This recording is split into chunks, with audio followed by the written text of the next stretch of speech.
Good evening.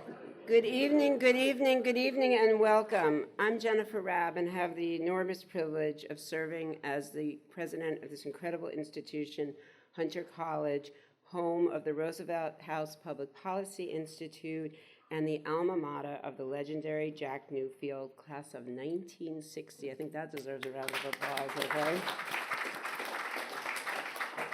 Speaking on behalf of our wonderful Harold Holzer, the Jonathan Fanton Director of Roosevelt House, and honored to have two CUNY trustees in the House, Ken Sunshine and Barry Schwartz, we welcome you to the second annual Jack Newfield Lecture, which grew out of the Newfield Visiting Professor Program, which we proudly housed in the college for over 10 years. So we gather this evening to honor and perpetuate Jack's memory in a remarkable place. The house which Franklin and Eleanor Roosevelt received as a combination wedding and Christmas present from his mother, Sarah, back in 1908. As most of you know, Franklin recovered from polio here. He went on to run his 1928 gubernatorial campaign from here, and then, 4 years later, ran for president from this house. President-elect Franklin Roosevelt made this building his transition headquarters from November 1932 through the beginning of March 1933. When, by the tradition of the day, inaugurations took place. Yes, this was actually the Trump Tower of the 1930s. It was here that Franklin Roosevelt named Frances Perkins the very first woman to serve in a presidential cabinet. And here that they together agreed to expand the model program of old age pensions they had introduced in Albany, a program that of course became known as Social Security. It was also here that they added to their reform program minimum wage and child labor laws. And it was here that the outlines of the rest of the New Deal were revised by the brain trust that met upstairs in the president-elect's library every day from the election to the inauguration. It's the kind of public-spirited planning that would have withstood an investigation even by Jack Newfield. Even after the house was sold to Hunter College, Eleanor continued to come back to visit the house and speak with students on campus and at conferences and graduations. In fact, the year Jack graduated, Eleanor made a speech to a crowd of alumni on the occasion of Hunter College's 90th birthday. Next year, we're very proud to announce will be our 150th celebration, and we hope you'll all join to celebrate.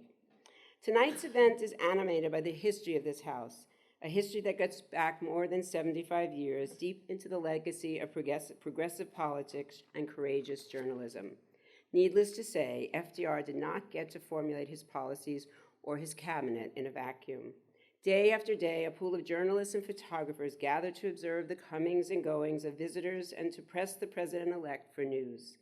Except that during that transition, unlike many others, the newspaper men, and they were, of course, all men at that time, did not have to wait outside shivering in the street. Eleanor Roosevelt felt sorry for them and invited them to camp out in the parlor upstairs, the room where you checked in this evening. Times were different then, of course. The press covered FDR critically, all right, but by unofficial agreement, they did not report or publish photographs that would reveal his disability.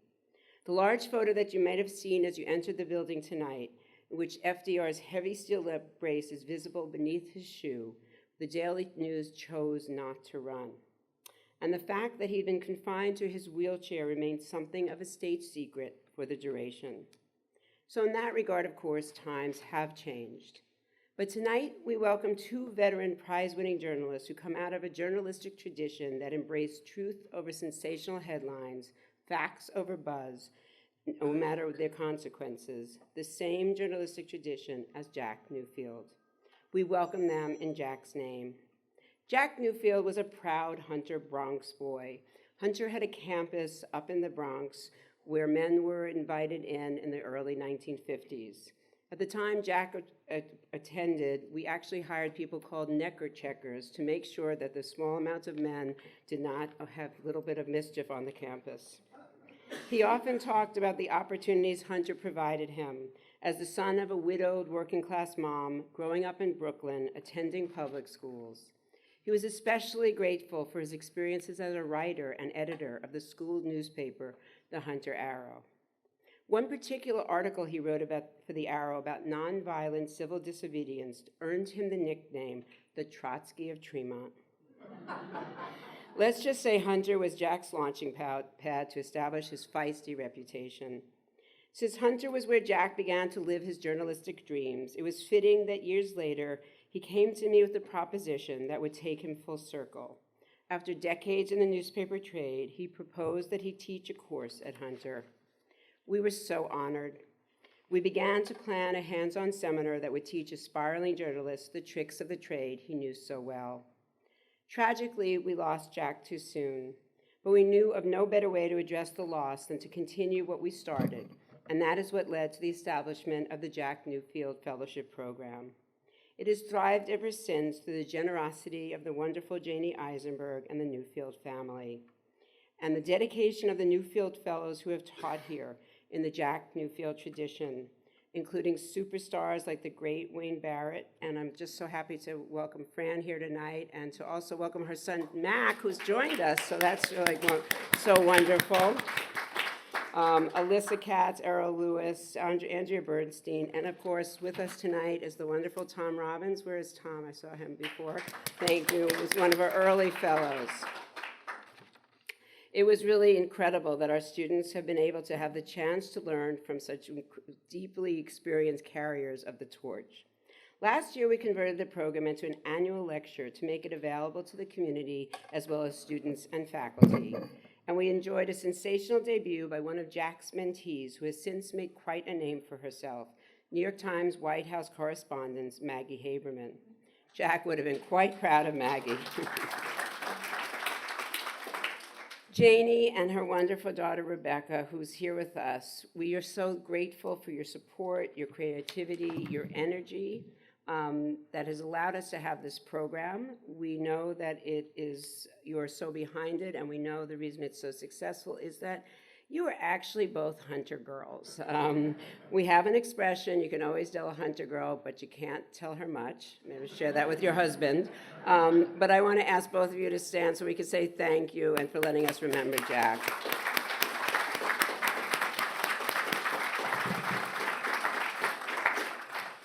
During Jack's amazing career, especially his days at the Village Voice, Jack introduced and perfected a unique kind of investigative reporting, advocacy journalism. Quote, combine activism with writing, he wrote, create a constituency for reform, and don't stop until you have achieved progress. He did not pretend to be impartial. As he famously put it, the point is not to confuse objectivity with truth. If there was injustice, he battled not only to report on it, but to conquer it. If there was corruption, he fought not only to expose it, but to root it out. If there were bad players, he named them. His conscience was his guide, and his typewriter was his weapon.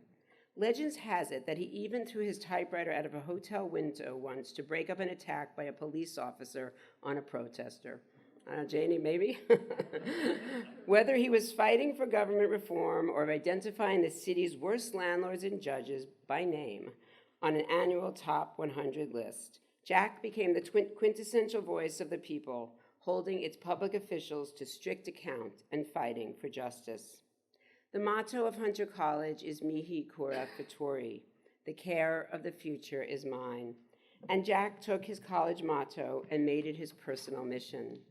In a career whose highlights we could only begin to summarize in tonight's programs, he made a difference, not only with his own work, by inspiring and guiding the next generation of tough reporters. When Wayne Barrett was looking for his next subject, it was Jack who said, how about you take a look at that real estate guy, Donald? Tonight, the Newfield tradition is exemplified by the Newfield lecturer, about whom one might apply many of the same adjectives once used to describe Jack: tough, relentless, determined, extraordinarily smart. He is, of course, Nick Pileggi. He and Jack not only shared a strong personal bond and mutual respect, they also shared their organized crime files and even wrote a film treatment together that sadly was never produced. Janie, maybe there's a producer or financial angel in the house who can bring that project back.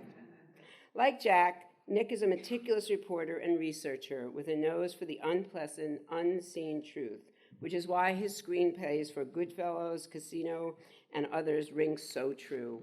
But before Hollywood came knocking on Nick's door, it was he who knocked on the doors of the biggest crime bosses in New York on his way to becoming the nation's leading writer on organized crime. Joining him tonight is veteran New York Times journalist Sam Roberts, who once wrote of Jack, "Journalism for Mr. Newfield is largely a means, not an end." As Sam and many others noted, Jack wanted not just to report on the issues that affect working people, but to improve their lives, to make a difference, and he did. Nick and Sam, you have big shoes to fill in marking the second annual Jack Newfield Lecture, but I can't think of two people who are more up to the task. You each exemplify Jack's view that the job of the newspaper is to comfort the afflicted and afflict the comfortable. And we anticipate a great conversation. So now, please join me in welcoming, in conversation with Sam Roberts, our 2019 Jack Newfield Lecturer, Nick Pileggi.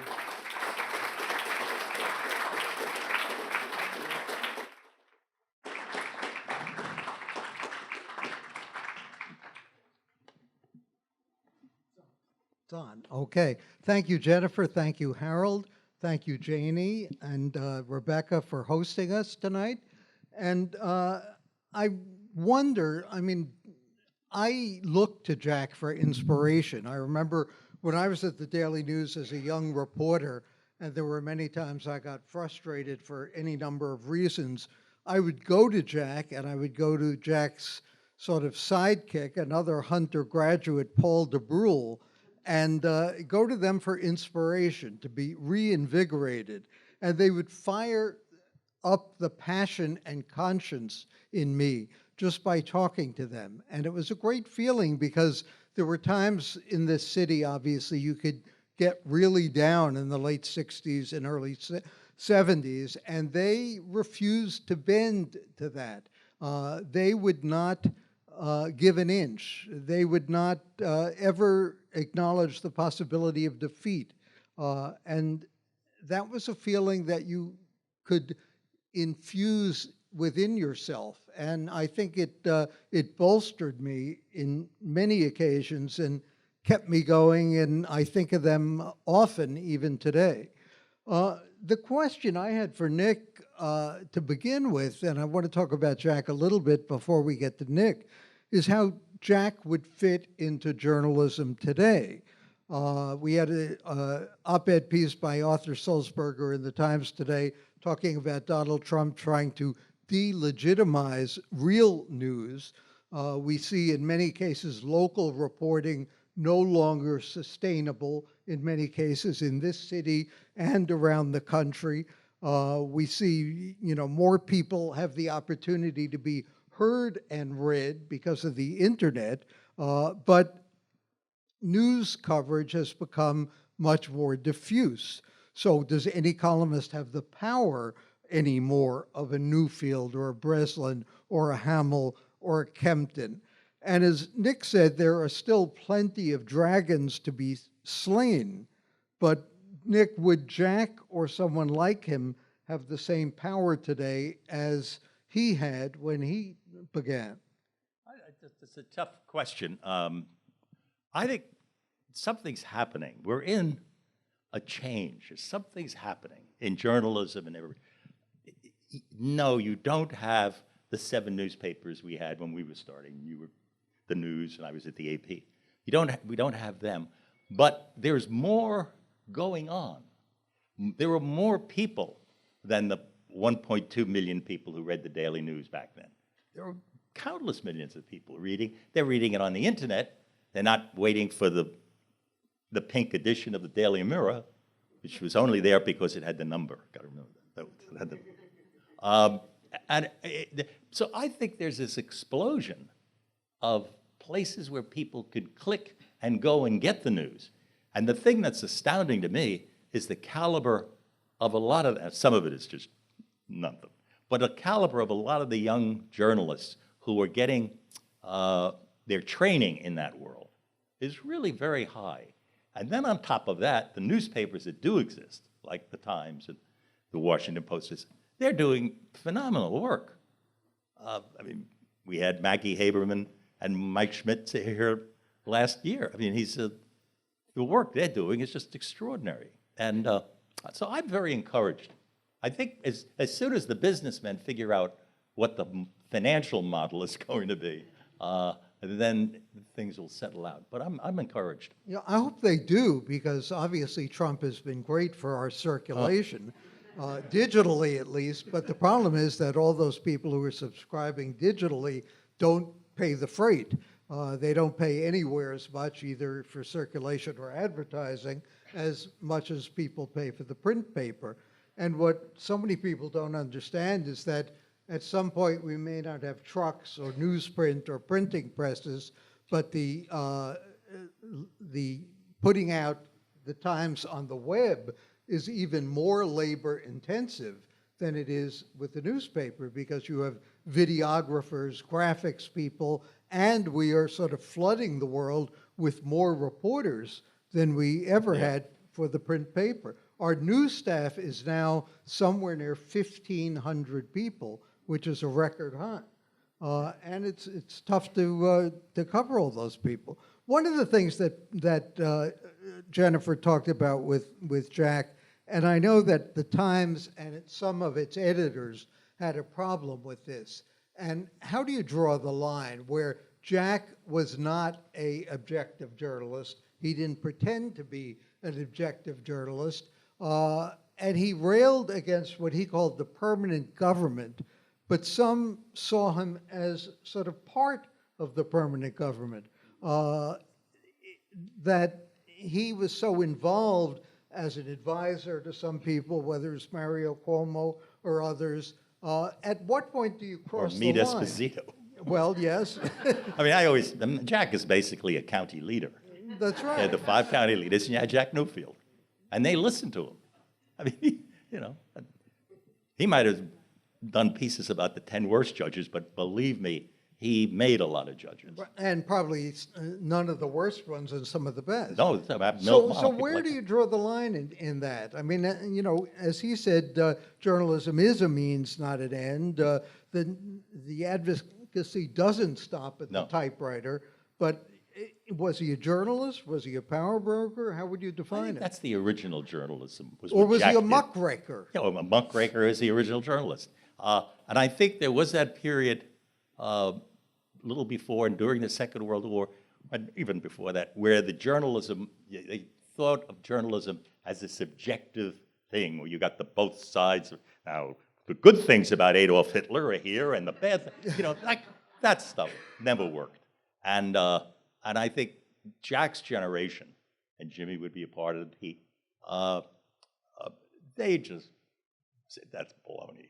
I mean, there were guys who were just as passionate about their point of view as Jack was about his. And the two positions might have been diametrically opposed, but they had their readers, and those guys were able to follow what they wanted to follow about the area of their interest. I just think that Jack was the future, but he came back from the past, No, because from the pamphlets. when you look back, certainly in the 19th century, there were a lot of people like Jack Newfield, whether it was Jacob Riis, Lincoln Steffens, doing exactly the same thing and having enormous impact on public policy. Certainly Riis did, and he did it in part by establishing a relationship with Teddy Roosevelt, both as police commissioner and then as president of the United States.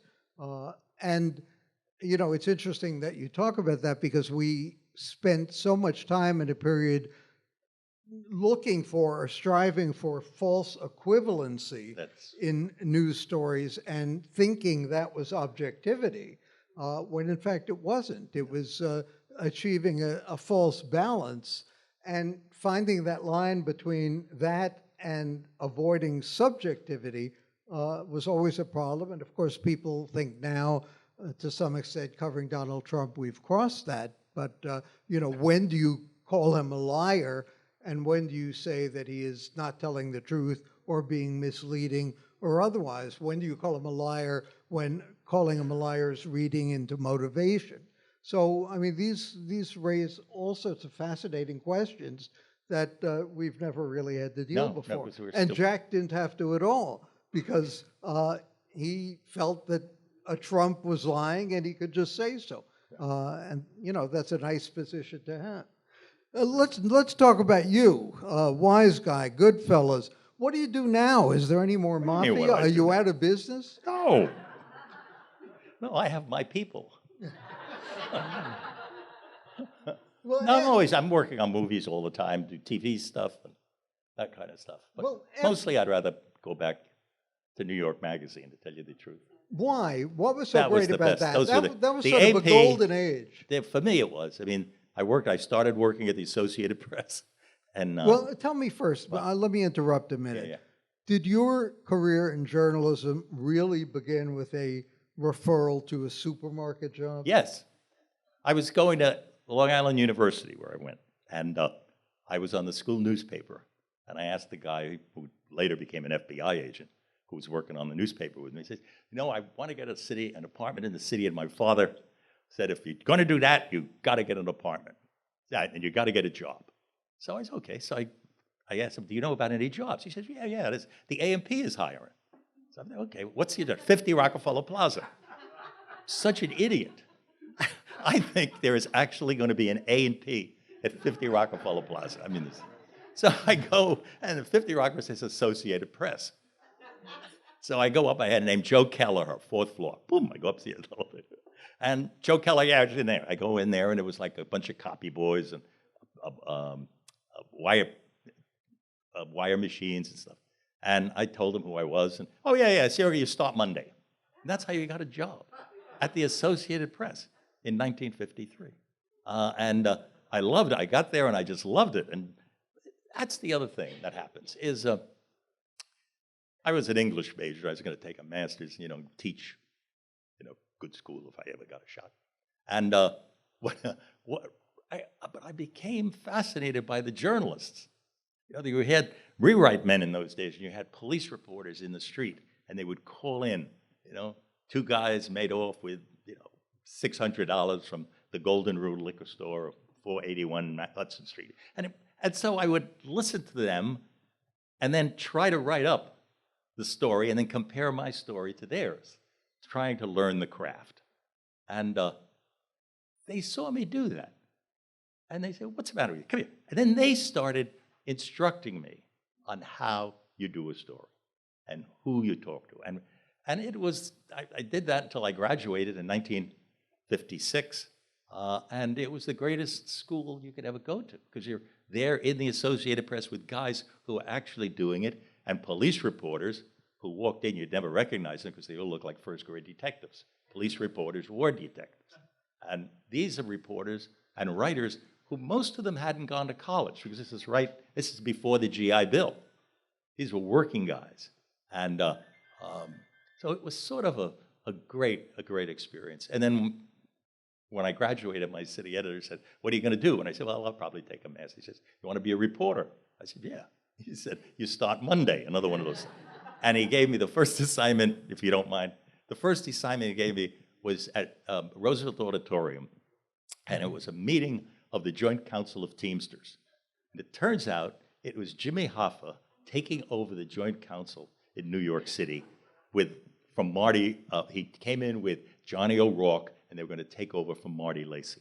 And I go there, I don't have a clue what's going on. I'd never heard of joint councils. And I went over to a guy with red hair, and I said, I'm a police reporter. I just came from the AAP. It's my first job, what's going on? He says, and that was Murray Kempton. This is what it was. So he says, What a great tutor.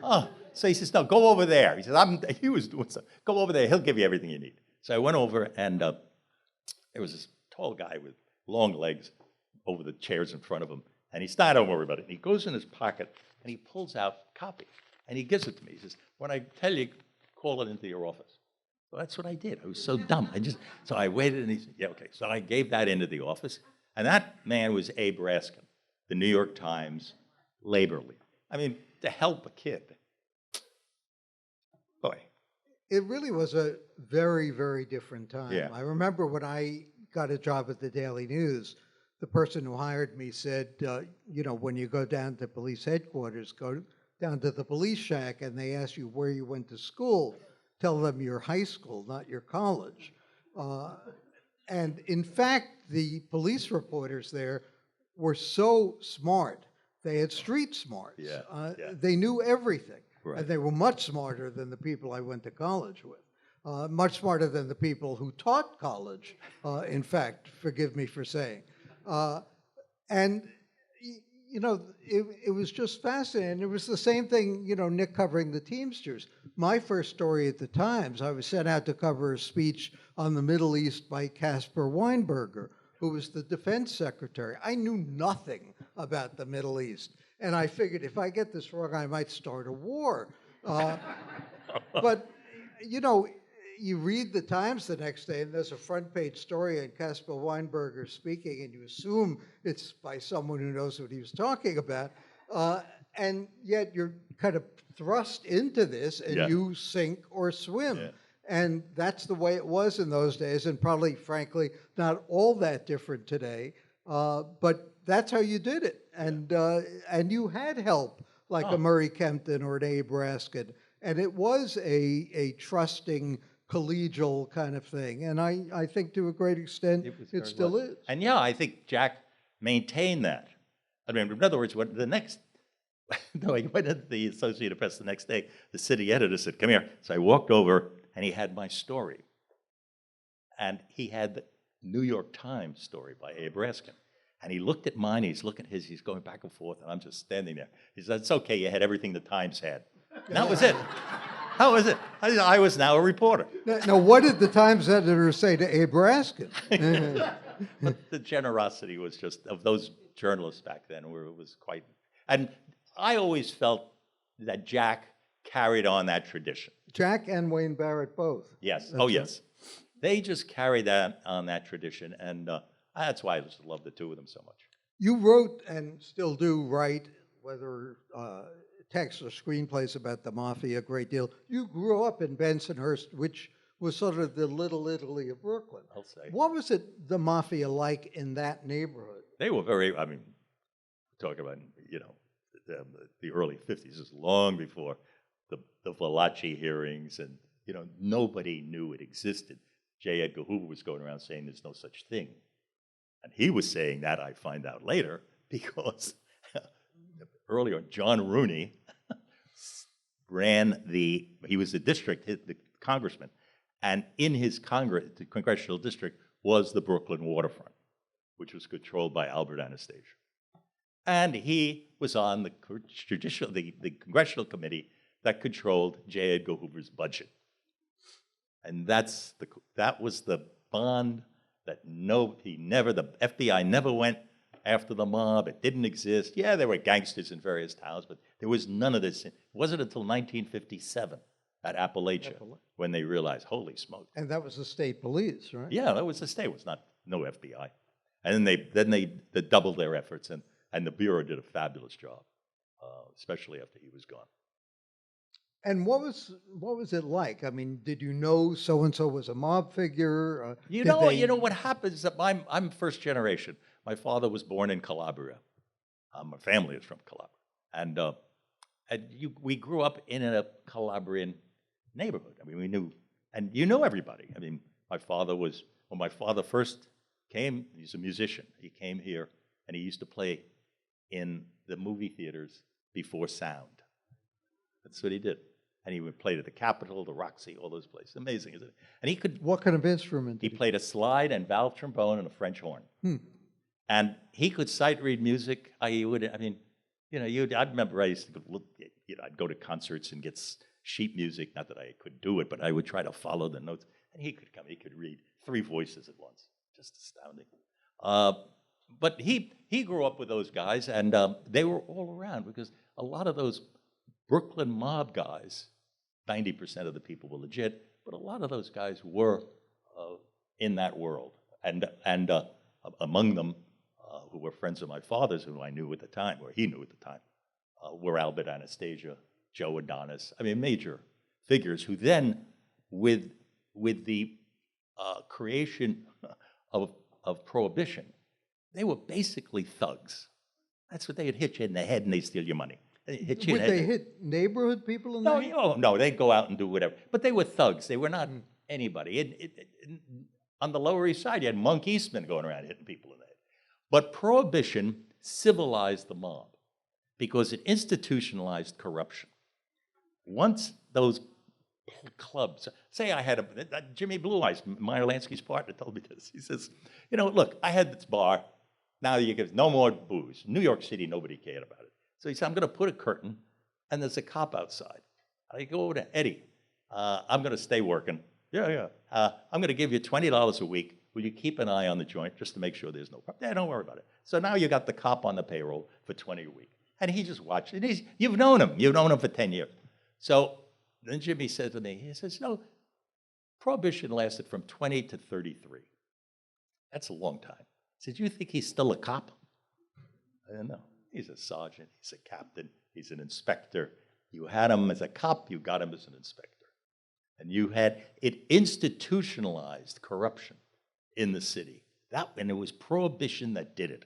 And the guys, there were 46,000 speakeasies in New York State. 46,000. Every one of them had a lease. You needed a lawyer to sign to get all that. So those lawyers, some of them were sharp kids. What are you going to do? Sign houses for the rest of your life? Why don't you get into politics? There's a city council spot going. There's an assembly spot going. We can get you the votes. And all of a sudden, they begin getting people in that way. It was sort of that whole period institutionalized them until 1933 when it was over, and the country was broke, really broke. You couldn't, buddy, can you spare a dime? Except for them.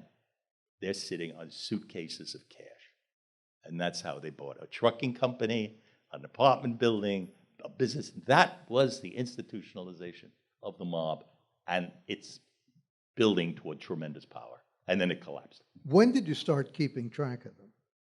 Right away. Well, because I knew some of them, but I didn't know. But then there were all these other crews. So every time something appeared in the newspaper, I would clip it. And then I began keeping index cards of names and who the people were. And I remember that's when Jack and I wound up working on a bunch of this stuff together. And when I showed him my index cards, he got so excited because, finally there's somebody who's got all these names. How many have you got now? Oh, thousands.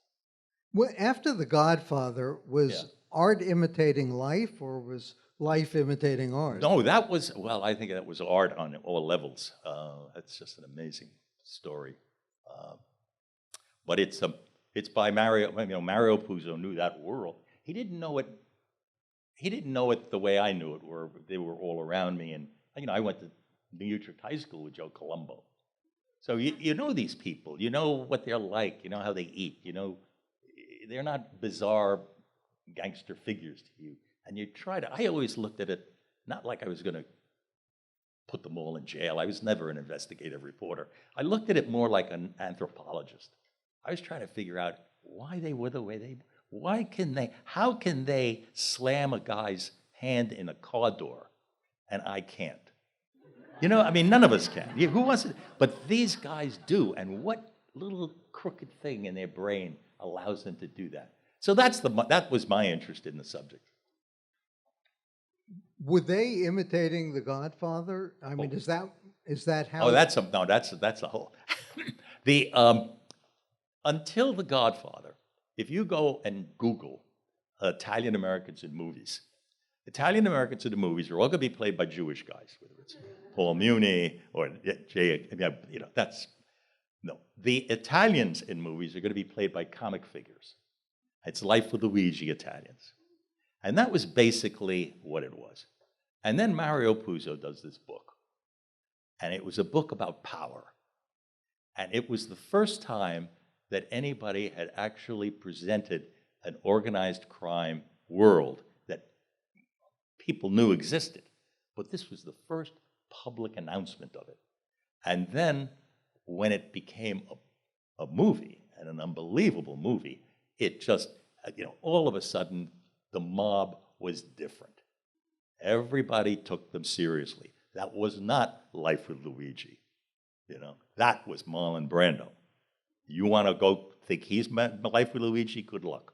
That was what happened, and it was a seminal movie, and I think it changed things for Italian wise guys. So when I was doing the Henry Hill book with all those guys, I said, "What did you do? What did you think of The Godfather? I mean, what was that?" And they said, "Oh, we all went." They were the opening. So what do you mean? No, there was some Broadway, it was a Paramount or something. He says, oh, we had a car. We all went down. Jimmy Burke, all those guys in Goodfellas, they all went. That whole crew went to see The Godfather. And I said, what did you feel? Oh, they felt so proud and so ennobled. And I said, what did you do? Oh, he says, it was unbelievable. Jimmy came out, we all come out. Joe Pesci carried Tommy DeSimone is there. And he said, you know what I did? I said, what did you? He says, I reached under my seat to make sure I had the gun there because I wanted to feel I had a gun in the car, that I was one of them. So you see the romance that Francis created, and really created created the culture that already existed, but gave it a classy form that doesn't exist in real life. So did it glorify and romanticize it? Or? Oh yeah, I think he glorified and romanticized it, and and why not? They are the most interesting thing that went on for the Italian Americans. Who else? Okay, you got Fermi, and you got we can kind of go through. Then you go into entertainers instantly when you finish with the Nobel Prize winning Italians. You're into so, and also this was the thing that made this century in America, starting in 1920, as I said, with Prohibition and the institutionalizing of it, and the bond between Jews and Italians was the bond that was as much the cement that kept that together. Meyer Lansky, a genius, didn't get to this country till he was 9 and only spoke Yiddish. Created the algorithm that allowed casinos all over the country to figure out how much you pay off on a crapshoot, how much you pay. He did it. He was walking around with that in his head. You now have to go to Harvard Business School for 7 years to figure out a little picture. He's walking around. He's got it all in his head. And there were other guys like him, like Mo Dalix out of Cleveland, and they were connected to the Italian guys who were smart as well, like Frank Costello. And there was a bond there that was just fascinating. The Italians had the tradition of the mafia. There is such a thing as the mafia, and you're born into it. You're not. That's real, and it existed from the old country. There was no such thing with Jews. So when Meyer kind of was out of the business, his sons never went in it. The Italian guys wanted their kids to go in it. I could not find, in all the work of the Longies Wilderness stuff, I can't find any second-generation Jewish kids in the business. Not that they didn't profit from the money, not that they didn't take over some of the businesses, but they did not make their kids members because they didn't have a membership. Mm-hmm. They became the accountants. A lot of them weren't accountants. You talked sort of about Henry Hill and the biggest cash robbery in history, the Lufthansa robbery, and you said that when that book came to you, people thought he was much bigger than he actually was as a mastermind. He wasn't that, but yet you saw something else in him that made the book even more interesting. Yeah, well, there were enough books. Joe Bonanno had done books about the big boss. They were all going to play off The Godfather, and it was always the same story in a base. But all of a sudden, this guy comes up, and he's like a soldier. It's like interviewing a soldier in Napoleon's army, and you get another point of view of what it's like, and then let him tell me about his interpretation of what the bosses were like. And the other thing about Henry Hill was that he was a great storyteller, and he could have been a reporter or a journalist. Because I remember one of the first things I asked him. He played the number as a kid. He played the number, and it paid $600. I said, "What'd you do with the money?" And he said, "I got a yellow Bonneville convertible." Now, when you're a journalist and a guy you're interviewing gives you the car, the year, 60, whatever it was, the year, the color, the make, that's gold as a journalist, as you know. And that's who I had But helping me. Nick, there's so many people who would look at that and give up and say, this isn't going to go anywhere. this guy's just ordinary, he's just small fry, I'm going to go find somebody else. What led you to say there's something better here, there's more of a character here? But I thought through him, I could see the bigger picture. And this is a guy who wasn't born into it. I mean, he's half Irish. And it allowed, I thought, the outside reader would have a closer link to following that journey with Henry than if you got some guy who was born into the business. You're reading about an abstract person. This, I was hoping he would be every man. Even though it was a nonfiction book, it was all true. But he would have been every man, and people could appeal to him. That would appeal to him. And so I started doing it, and it worked. It sure did in Goodfellas and Well, almost- Wise Guy. It Absolutely. almost didn't work. Well, but it did. Because I just kept hotchkicking around with it. Well, Nick is anything but determined, for sure. You talked about an anthropologist. You also once said you're a journalist at heart, which means you have no imagination. What did you mean by that? Well, I mean, I don't. I've never written fiction really, and now I'm trying a little bit with these, screenplays and stuff that people asking me to get involved with. That's my instinct is the journalism and talking to the people, and those movies. I mean, I did the Casino's the same way. You go out and you find the people who tell that story and let them tell their own story and get it down and let them on screen tell their own story. I mean, it's just using that voiceover is so important because people hear, and if it's accurate and you're getting it, they say things like no one in this room is going to say things. They have, and they're going to say things like we might. I mean, so you have a naturalness to it. You have a naturalness to it if you are, as you, I think, once described yourself, an animated listener. How do you listen well? You don't come prepared with notes, usually with written questions. You don't tape record. How do you become such a good listener? Well, one of as a them is I reporter? do tape record. And you can't, now it's over, it doesn't matter. You couldn't, I wasn't supposed to with Henry Hill because he was testifying at the time. And if there were tapes, the defense attorneys could subpoena the tapes. And on top of that, I wasn't supposed to see him because he's in the witness program. But, he's a wise guy, right? So before you know it, the FBI guys weren't watching. He gave me his phone number. So I called him up. Hey, I'm going to be I'm in Seattle. Come out. We'll spend a week. So I got on a plane. I went to Seattle. And there's Henry. He's meeting me at the airport. And he's got this very nice lady with him in the car. And he says, meet Sherry. I said, oh, hello, Sherry. I just married her. Sherry and I married. I said, Henry, you're married. You're already married. You're married to Karen.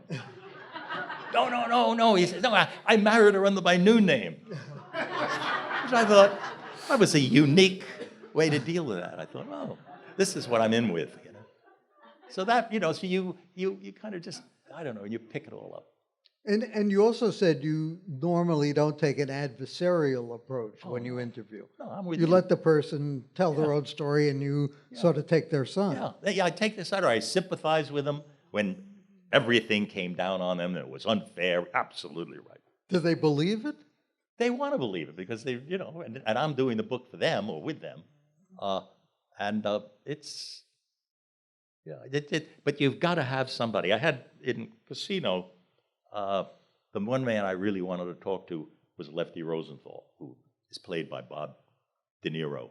He's the gambler in Casino, if you've seen it. And he wouldn't talk to me. And we had finished Goodfellas, so I'm working with Marty on Casino. And somehow it got in the paper, but he wouldn't talk to me. I flew across the country to meet with him. He was a wonderful man, very nice. I said, they'll pay you money. He looked like I was a jerk. I mean, the man had skimmed Las Vegas casinos for 30 years, like he needed money, right? So, but he was always, his lawyer was Oscar Goodman, who then became the mayor of Las Vegas, a wonderful character. And Oscar was wonderful to try to help. Couldn't get it, nothing, would not talk. Yeah, I like you, nice kid, but and then I get a phone call from Lefty Rosenthal. And he said, Nick, I said, yeah. He says, is it true that Robert De Niro wants to play me in the movie? Yeah. Kenny is laughing, right? I said, yeah, he is, because Marty and I, we'd already discussed it. And he says, Robert De Niro's got, yeah, that's it, you know. And he said, can I talk to Robert De Niro? I said, of course.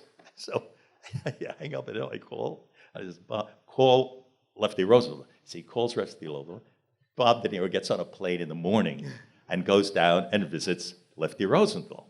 Suddenly Lefty wants to talk. If it was just a book and a guy, an idiot there with a typewriter, get out of here. But now he's going to be played by Bob De Niro. So De Niro tells the story. He gets to the house. They had this big house in Boca. And Bob gets there, bing bong. Oh, Bob De Niro.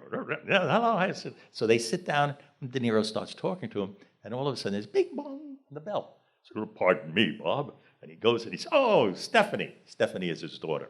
So she brings in Stephanie. Bob, then it's my friend Bob De Niro, and my daughter Stephanie. Hello. And it goes on. They talk to him. Bing bong. His nephew shows up. De Niro said by 5 o'clock in the afternoon, the pool man was showing up. So in the end, he took Bob through the entire house, showed him 200 pairs of pastel-colored pants, 200 pastel-colored jackets, all of the stuff that's in the movie. And he opened up and gave us everything, only because a movie star was going to play him. There, I mean, and that really turned me off books. Well, you once said that, you're not competing with the written word, you're competing with television, you're competing with the Maltese Falcon. So if anything proves it, it's that.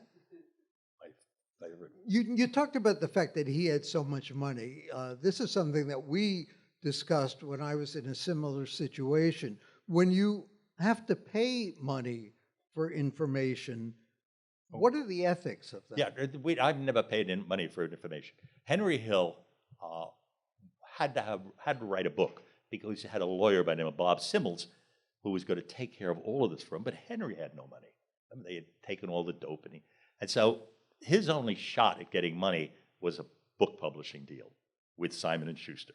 And his lawyer, Bob, had gone to Michael Korda, who's the editor, and Dick Snyder, and they approved it, and they were now looking for a writer who Henry wanted to work with. So that's how that happened. So Henry got, and he lost, I think they didn't pay him for years because of the Son of Sam law. Mm-hmm. But I had, my share, I just went right down the middle, 50-50. And that was it. So I had never had that problem. In the Casino movie with Lefty Rosenthal, nobody got any money for working on the movie or giving me information.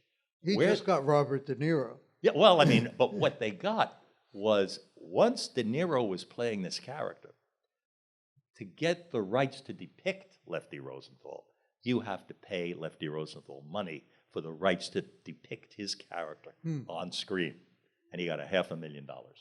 Not that he needed it, but, so that's where these people make the money. It's when you're going to make the movie and you're making the movie and you're shooting them and they're going to be on screen, you've got to pay them. When you have this relationship with a Rosenthal or with a Henry Hill, do you ever become friends with them? Oh, yeah. Yeah, no, you do. I mean, Henry would call all the time. And he would call somebody and say, Henry's on the phone, and my wife, Nora, would answer the phone because she thought it was Henry, her father. It would be Henry Hill. So he would talk to Nora for a while, and then they would chit-chat. And she, oh, yeah, Henry, and then she would ask him questions. And they went on, and he loved her, and we had dinners and all that sort of stuff. And all of a sudden, Nora's sitting there typing, and she types this movie called My Blue Heaven, which was all about Henry Hill going into the witness program. And she got it from him just talking. And then she directed it. I think did she direct it? I think so. I think so. I mean, it's just, so that's the kind of life. Another good listener. That's the kind of life we live. Were you ever concerned dealing with these people that if they didn't like what they saw or read, they might retaliate? I never worried about that because I never was really hurting them. I never, I was sort of, I just said I was Margaret Mead. And the thing that I think was really the key was that they wanted to know more about themselves. I mean, I would do pieces, like not all on the mob, but all. I did a piece in New York Magazine called Saturday Italians about all of these people who go back to Mulberry Street to buy the food and all that stuff from places, Right. and he That was a great piece. sociological, I mean, not even that, just stories about their culture. And Italian Americans had almost nothing written about them. They were the only, back before The Godfather was written, Gay Talese, who's my first cousin, and I were two of the only Italian-American writers in the newspapers in New York. I mean, that's if you go around. And my cousin Gay was friends with Mario Puzo. And Mario Puzo had written a wonderful novel called The Fortunate Pilgrim about a woman, an Italian-American woman whose husband is dead and she is going to make a living out of it. My mother and father had dinner for Gay and Nan, his wife, me, and Mario Puzo at our house, my mother's house. My mother made the dinner and we're all having it. And my father tells Mario Puzo, Mario, you've got a character in The Fortunate Pilgrim who's a baker. And that's an interesting life. And what he was pointing out was this guy was a baker, but he was all the mafia guy. And Mario said, I know all about it. I've already got 60 pages done. And that was the beginning of The Godfather. So when I'm saying that, that's how insular and tiny that Italian-American universe was back in the late 60s. It was just amazing. You said you weren't worried because crime reporters are about as likely to get shot as court stenographers. That's right. Well, yeah. Unless you're an investigative guy who's going out and you're going to, this guy is going to keep me, you're going to send me to jail and I'm going to have to not see my wife and kids anymore, then you're in trouble. You were lucky because most of them were already in jail. Right. Did being Italian help? Did it help? Oh, get at- enormously. Yeah, no, it helped. What I was trying to say before is that these guys are fascinated by their own world. Mm. And if you are, for instance, in a Gambino family, or Henry Hill was in a Lucchese family, they don't know that much about the other families. So if you sit around and talk to these guys, you don't talk about those guys. You talk about another. And they, what about him? What happened? Did he go away? His kid? Did that kid went away? Yeah, he went away. He hit a cop or something. And that gossip is of the other world. So if you have some knowledge, they're very receptive to talk because they're learning about other parts of their world. It's hard for them to learn because they can't call each other up and find out what's going on. They don't have any publication. There's no mafia for dummies. Or, So as a journalist, I'm not the only one. Jerry Capisi, the Daily, this is exactly what happens with Jerry. It happened with Jimmy Breslin. He knew all these guys. And there were a lot of reporters who really knew these wise guys and could move in and around that world effortlessly because they knew what to do and not and who to talk to and how to talk to them. Is there still a mafia in New York? No, well, yeah, there's a couple of, kids. It's Jersey Shore. The mafia wannabes? A lot of wannabes. Yeah, mostly they're into the clothes. So has anything replaced them, or is it now No, it's disorganized crime? It's slightly disorganized, but it's interesting to watch how it's all ethnic immigrants.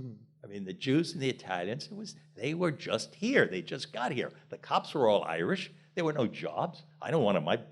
This guy doesn't want to go and dig a ditch to make the independent subway line.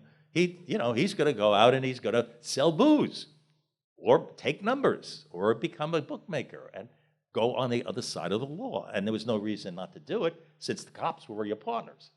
I mean, that was the key. The key was the cops were your partners. And anyway, that's what happened there. Let's take some questions from you. Yes, sir. Pardon me? Oh, Do we I have- speak we have a Italian? microphone, Oh, I'm sorry. so everybody can hear. Oh, Do you speak Italian? no, I don't. So you didn't talk to them in Italian? I you used to spoke them in talk. English. I spoke Italian when I was a kid, growing up. But then, when the United States went to war against Italy, remember he was an Axis power, we stopped speaking Italian in the house. And I was an early teenager. And I went to New Utrecht High School, as I said, and they stopped teaching Italian at New Utrecht High School. So you didn't want to speak it because you wanted to be an American. And my father was an air raid warden who used to go out in Bensonhurst with binoculars, looking for Nazi airplanes. He didn't find any, but he was out there every night. And it just killed. But this is the interesting thing that happened. Later on, when I would go to Rome or go to Italy, in 2 or 3 days, I began speaking, and words came back to me that I would never have been able to mention here. And after 2 or 3 days, I began dreaming in Italian. Yeah. So it shows the power of learning a language as a child, even if you stop in early teen years, which I stopped like 13 when the war started. It's sort of fascinating. Now, those synapses still Yeah, connect. well, get those kids, get the baby, and teach them Mandarin Yeah, right. right now. Right. It can't hurt. Yes, sir, in the back there. Do you think Sam Giancana and the Chicago mob were involved in the assassination of JFK? No, I know there's such craziness about that, but it wasn't Giancana, himself. They allowed a lot of stuff to happen, but I think it was not Giancana. I think it was different guys. Wasn't the mob at all involved in the I assassination? have a feeling that they had a lot to do with it. They I mean, there's a wonderful book by Frank Regano called Mob Lawyer, and Regano recounts a lot of this stuff. And he's now dead, but he had 3 clients. One of them was Santo Trafficante, the mafia boss of Havana and Florida. The other was Carlos Marcello, the mafia boss of New Orleans. And the third was Jimmy Hoffa. That's it. That was his entire clientele. And he was a brilliant lawyer. He kept Santo out of prison. He kept Marcello out of prison. And he was the guy who fought for Hoffa for years. And Hoffa loved him. He said toward the end of his life that it was out of that world that he thinks the assassination was developed. And it was mostly out of Marcello because of Bobby Kennedy. Bobby Kennedy kidnapped Marcello, and flew him to Guatemala and dropped him in the jungle. And because he was deportable, but had been fighting it legally. That's a reason for a grudge. So that's what you had. Questions? Come on, someone must have. Yes, sir, Kenny. Let's get the mic over here. Of all the bad people you've met, is Donald Trump the worst? Absolutely. Yes. Absolutely. Not even close. No. And he grew up with this world. He knew this. He knew them all. Yeah. I mean, how are you going to be able to build buildings without them? We look What back do we at do with them? we look back at New York, and some people say, now it's too sanitized. There's Disneyfication. It's lost its character, its grittiness, its gall, the vertical shopping malls. Is New York really worse today than it was back No, in I the think 70s? it's fabulous. It's Yeah, me fabulous. too. It's fabulous. And look, we Italians and Jews, we had our shot. We did very well, a lot of great wealth and money. And now you've got a whole other ethnic groups are coming in and doing the same thing our ethnic groups did. And they're struggling, they're moving into it. I mean, Frank Lucas with the drug thing, that is where it's going. And you've got to look at the culture that way. And so I think it still exists. If, for instance, the Russian mob, very powerful and very politically connected, enormous amounts of access to wealth, but limit themselves to Russians. It's a very insular world. Like the Italians were. Yeah, except just the Italians. no. But Prohibition opened it up to everybody. Because what if you are selling booze, you're a bootlegger, and you can, because you're with the wise guys, you have access to English Scotch, White Horse. And I'm a banker. I want White Horse. I don't want that stuff they make in the cellar. So I become friendly with you, and you bring the booze to the house. Why don't you and the wife come by? You go have lunch, you have dinner. You wanted to make up and be a friend of your bootlegger. Bootleggers were very important people at that period, and they were all ex-gangsters, and they were gangsters, and they were moving into society over a 13 to 15-year period. And that is when these guys got into apartments, into society. And that's your Great Gatsby. That's the whole thing of Gatsby. And it only worked because of the complexity of Prohibition. There is no Prohibition now. There's no institutionalized law enforcement, of corrupt law enforcement. You don't have that now. But you had it then. So there really is a continuum in terms of ethnic advancement. Then. Yes, yeah.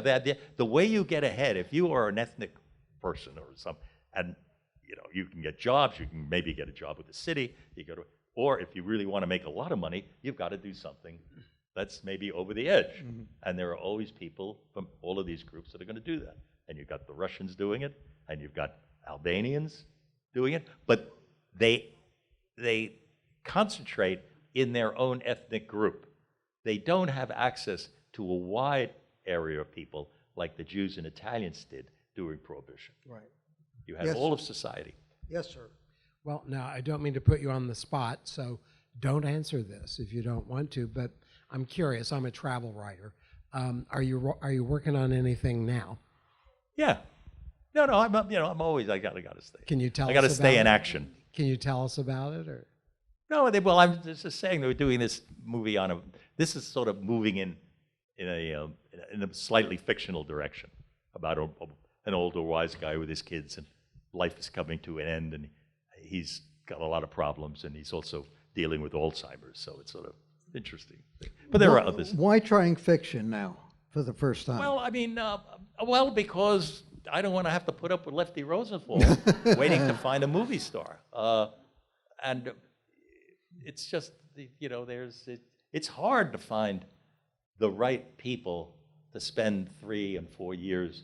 I mean, I was writing Wise Guy for 4 years, 4.5, 5 years before I started before it came out. And then the movie was different. But it's a lot of work. I don't have to tell you. And I think it's a lot of work to write fiction. yeah. But you just use everything from your. Me? Oh, I have an office. Yes, I have an office. I got all my Wise Guy books. My wife made me get an office. Clyde? I have no room for these books. Get them. So we got an apartment downstairs where I've got almost 2,000 Mafia books, Nice. Clyde? plus my filing cards and ink. How much grief do you get, Nick, from Italian-American groups which want to deny that there is such a thing as a mafia? I've had Yeah. experiences my own in my column. If I ever even wrote about The Sopranos, I would hear from a few people when I was based in Rome, and I did not share your fascination with the mob, but on occasion it was unavoidable. And I would always get letters from Italian Americans saying, you bought into the myth, there is no such thing. And Yes. again, there are these, professional Italians, I would say. There are professional Jews, believe me. But To what degree did they get on your case? They were a pain in the neck, more a pain in the neck than a danger. But what they usually were they were sincere people, and just felt every time I pick up a paper, it's a mafia guy. Why don't you? One of them was said, "Why don't you do something decent? Why don't you write about a good Italian?" And I said, "What do I write about? Who? How about Leonardo da Vinci?" What has he done lately? Yeah, right. I mean, they have no knowledge of what reality is, but they do have, and I think it was all a part of Italians having been looked down upon for like the 20s and 30s. You know, they began limiting the numbers of people who come into the country from southern Italian towns. And then the only thing they saw were Italian gangsters. I think it really hurt them, and they had no power, and so they created these organizations like Sons of Italy, and then Joe Colombo comes along, and he hijacks it. He hijacks their whole thing, and then they shoot him in Columbus Circle. It's the irony of it all. No. Let's take one more question. Right there. Just for fun, reporters are notorious drinkers. I hung out in the Village for many years. What would you consider to be the greatest bars in the world for reporters? The greatest bars? Bars for reporters. Bars. Bars. The greatest bars? Reporters don't drink anymore is the problem. I wish they did. Yeah. There were great bars. I mean, Costello's. The Lions Lions Head, Guff's, Blake's. Louis. Louis? In Sheridan Square. Now an apartment house. I can't think of any right now. Anyone have any suggestions? Let's open one. Well, I'm here to invite you to the bar upstairs. Janie Eisenberg has been wonderful enough to organize a reception for tonight. We thank her, and we thank Sam and Nick, and welcome you all upstairs.